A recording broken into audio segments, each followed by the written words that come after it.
आज हम करेंगे एक सीटिंग अरेंजमेंट का क्वेश्चन जो कि एक सब्सक्राइबर ने भेजा है। चलिए आज देखते हैं कैसे करते हैं इसको। ये हमारे पास एक स्क्वायर सीटिंग अरेंजमेंट का क्वेश्चन है जिसमें है 8 people LMNOPQRST are sitting around a perfect square table in such a way that 4 of them are sitting at the corner and facing from the center and other 4 are sitting on sides of the table facing towards the center।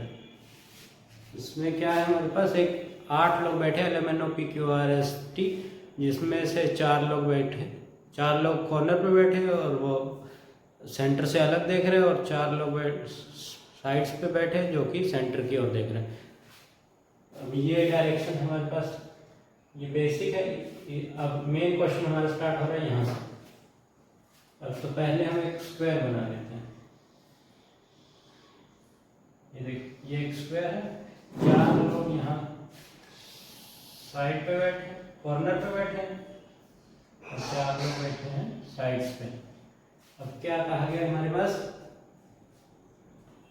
Corner वाले जो बैठे हैं वो facing away मतलब कि बाहर की तरफ देख रहे हैं, सेंटर से बाहर की तरफ देख रहे हैं कॉर्नर, और जो साइड्स में बैठे वो कहाँ देख रहे हैं, अंदर की तरफ।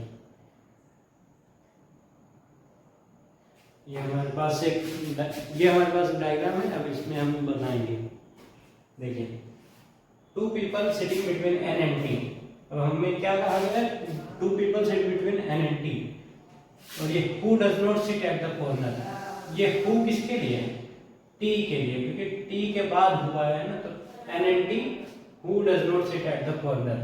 तो हमारा T को कॉर्नर पे नहीं लेना है तो मतलब कि सेंटर पे लेना, कहीं भी ले सकते हैं, यहाँ भी ले सकते हैं आप, यहाँ भी आपकी मर्जी है। अब N और T के बीच में 2 लोग बैठेंगे, या तो 1 2 छोड़ के N यहाँ आ जाएगा, या तो 1 2 छोड़ के N यहाँ आ सकता है। तो इसके लिए 2 पॉसिबिलिटी बनेगी, तो हमें 2 डायग्राम बनाने पड़ेंगे। सेम ऐसा डायग्राम हम लोग यहाँ बनाएंगे।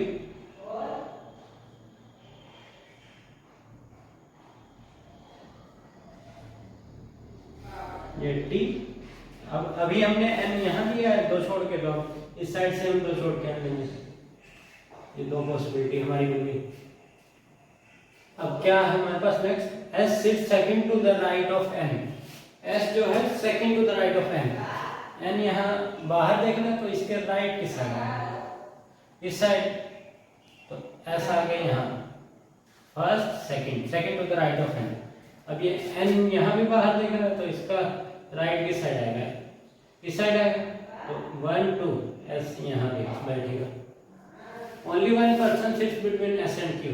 अब हमारे पास ये S and Q के बीच में सिर्फ 1 person बैठेंगे, तो यहाँ हम 1 person छोड़ के यहाँ तो बैठा नहीं सकते, यहाँ N बैठा है, तो 1 person छोड़ के हमें यहाँ बैठाना पड़ेगा Q।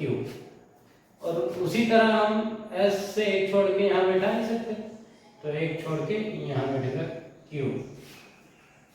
यहाँ तक हो गया। अब हमारे पास ये विचार, Q sits third to the right of R। Q जो है third to the right of R, मतलब कि गैप कितने का है, 2 लोगों का गैप है इन दोनों के बीच में, तो 2 छोड़ के R यहाँ आ सकता है, 2 छोड़ के R यहाँ भी आ सकता है। लेकिन अब हमें डायरेक्शन भी देखनी, third to the right of R। अगर हम R यहाँ लेंगे, तो ये इसके उल्टी साइड जा रहा है, प्रॉपर मतलब कि राइट साइड जा रहा है, 1 2 3 थर्ड टू द राइट। अगर हम R यहाँ ले लेते तो ये तो लेफ्ट डायरेक्शन है ना, first second third to the left हो जाता है, जो कि गलत है, क्योंकि हमें दिया है कि थर्ड टू द राइट में बैठेगा, तो इसलिए R हमारा यहाँ आएगा इस केस में। और इस केस में 2 छोड़ के R हमारा यहाँ आ जाएगा, first second third to the right. ठीक है। अब नेक्स्ट है हमारे पास 3 people sit between M and L।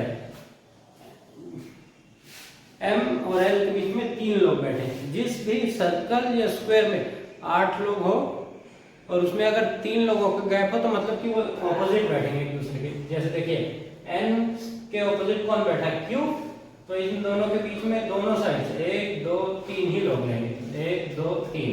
वैसे ही तो हमें अब देखना है कि ऑपोजिट कहाँ हम बैठा सकते हैं, किसको बैठाना है, M and L को। तो यहाँ m आ नहीं सकता क्योंकि यहाँ l बैठ नहीं पाएगा, यहाँ भी m नहीं आ सकता क्योंकि यहाँ भी नहीं बैठ पाएगा, यहाँ भी नहीं आ सकता तो यहाँ नहीं बैठ पाएगा। तो मतलब कि ये पॉसिबिलिटी हमारी गलत हो गई है केस। अब हमारे पास नेक्स्ट केस ये आ गया। अब m यहाँ आएगा, नहीं आ पाएगा क्योंकि 3 छोड़ के l नहीं आ पाएगा। m अगर यहाँ रखे हम तो आ सकता है, 1 2 3 छोड़ के l, तो ये हमारी पॉसिबिलिटी बन गई। लेकिन 3 पीपल छोड़ के l यहाँ भी m यहाँ हो सकता है तो यहाँ भी हो सकता है, दोनों बात एक ही। तो इसके लिए पॉसिबिलिटी m/l/l/, अभी यहाँ कोई भी आ सकता है, या तो ml यहाँ आएगा या तो lm यहाँ आएगा। अब क्या है हमारे पास p sits immediate left of m। अब m के इमीडिएट लेफ्ट में p बैठेगा, तो p हम कहाँ बैठाएंगे? देखिए खाली जगह सिर्फ ये है, तो ये अगर यहाँ l होगा तो इसके इमीडिएट p हो जाएगा, जो कि गलत हो जाएगा क्योंकि m यहाँ आ जाएगा। तो m के इमीडिएट लेफ्ट यहाँ बिठा नहीं पाएंगे, मतलब कि m यहाँ नहीं आएगा, यहाँ m आ जाएगा, यहाँ से l हट जाएगा, और m के इमीडिएट लेफ्ट में p, और ये हमारा क्वेश्चन सॉल्व हो गया।